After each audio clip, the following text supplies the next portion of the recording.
Lebanon में Hezbollah सरगना Hassan Nasrallah ने अपने जहरीले भाषण से एक बार फिर बड़ी तबाही मोल ले ली। पेजर और वॉकी टॉकी धमाके के बाद नसरल्लाह पहली बार टीवी पर बोलते नजर आए। तभी इजराइल ने जंगी जेट से बम बरसाने शुरू कर दिए।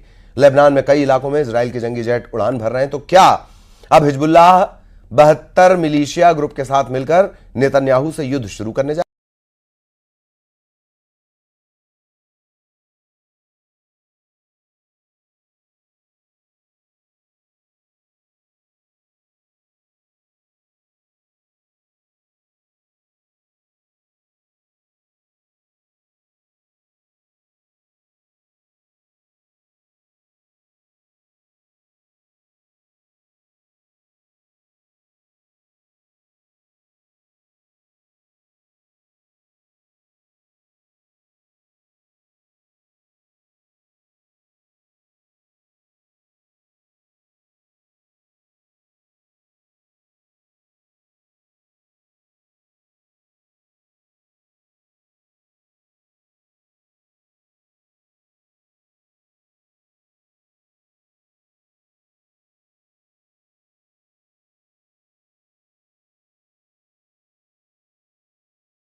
का सायरन बज गया है। वजह है ये, इजराइल में हिजबुल्लाह के रॉकेट इंसानी बस्तियों में गिरे हैं।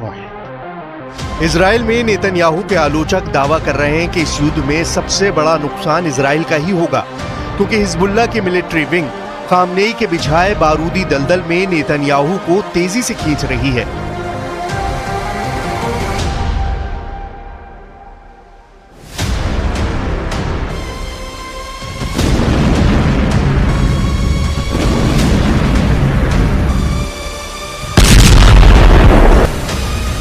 गाजा युद्ध में उलझे नेतन्याहू को खामनेई के प्लान के हिसाब से Hezbollah chief Nasrallah Lebanon front पर उलझाने की कोशिश में जुटा है, जिसमें यमन के हूती विद्रोही लड़ाकों के top commander Abdul Malik Houthi पूरी तरह से मदद कर रहा है। इन तीन फ्रंट पर आर पार का युद्ध शुरू हुआ तो इजराइल को घेरना आसान होगा, जिसके बाद चौथा फ्रंट ईरान खोलकर इजराइल से इस्माइल हानिया की मौत का हिसाब बराबर करेगा। खामनेई बस इसी दिन के इंतजार में शांत बैठे हैं कि इजराइल लेबनान में अपनी सेना उतार दे। अगर ये बारूदी बैटल ग्राउंड धधकने लगा तो इजराइल 4 दुश्मनों से एक साथ युद्ध करने को मजबूर हो जाएगा।